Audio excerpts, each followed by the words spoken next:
We treat our bosses as if they are oppressing us. Do you realize that? You consciously contracted to work for that person. You consciously said, I will work for you, you will pay me this amount of money. Boss said, great, this is what you're going to do. You said, great, I'll do that for you. Over time, you forget the agreement. Now you're imprisoned.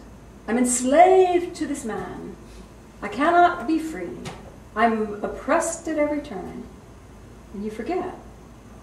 You chose that. Our human mind still looks with that limited viewing point.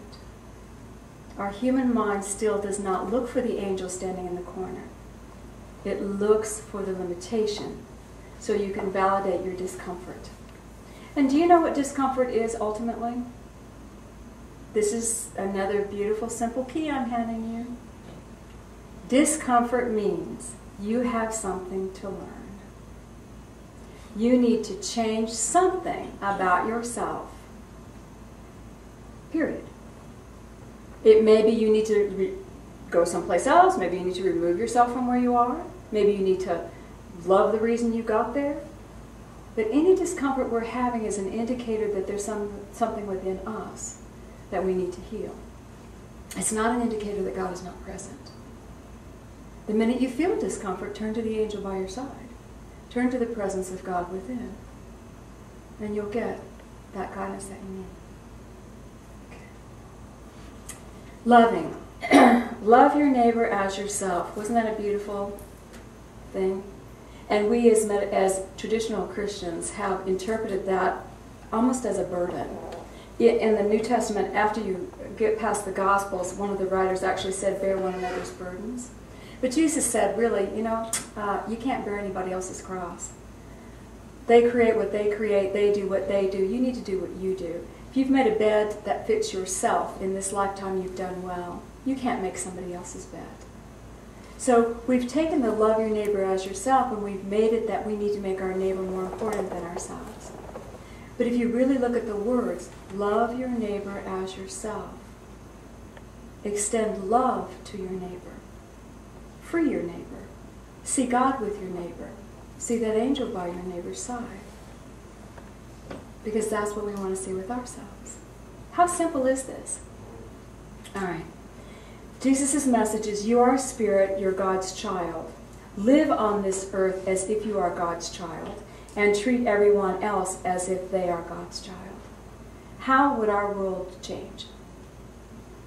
Live on the earth as if you are God's child, and then treat everyone else as if they were God's child.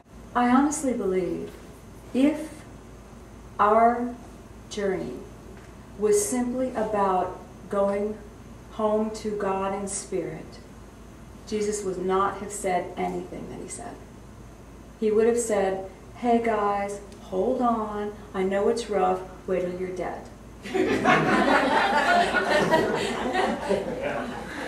That would have been the message. But he didn't. He said, hey guys, wake up. Bring God awareness to where you are. Open your eyes. God is all around you. This place was designed for you to come and have experiences and grow. Not for you to come and suffer and die. Hey guys, wake up. This life that we live here is so important. And it's not important that we suffer, it's important that we find our spiritual awakening in matter. Matter has become the block. If you're, and all of this, it's hard, I know it's hard. You're young, you want to accomplish, you get into your 30s, you're done accomplishing, you want to rest. In your 40s, you want to learn. In your 50s, you're going, what's it all about anyway?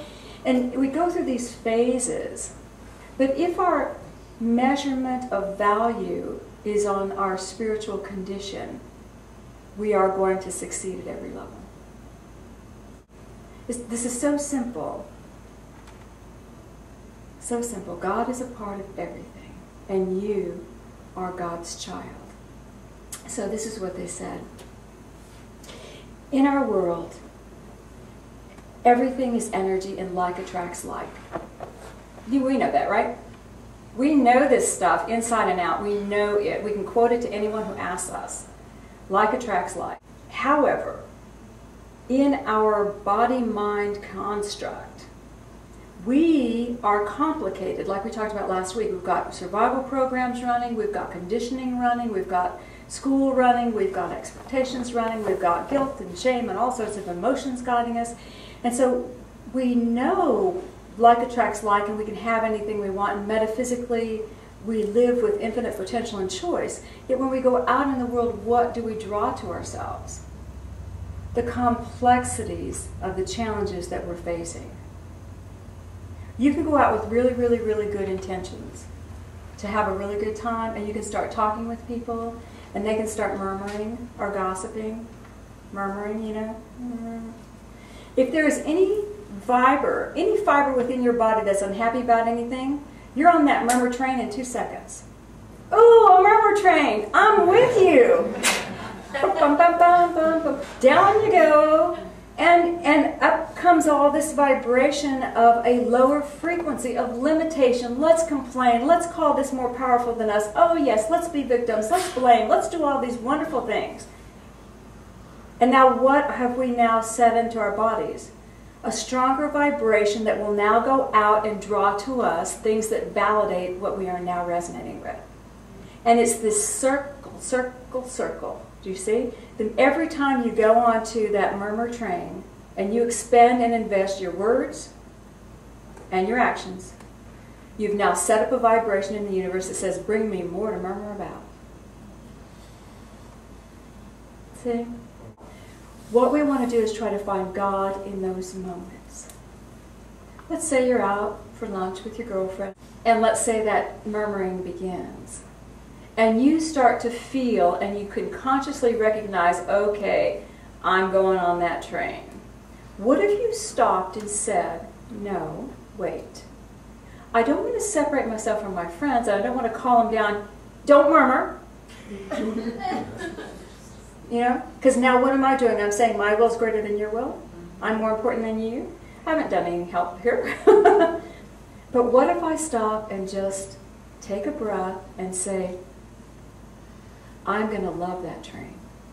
I'm just going to stop for a moment and I'm going to love that train. I'm going to send love to whatever the conversation is.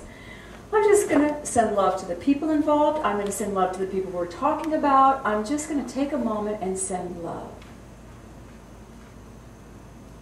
How powerful would that be?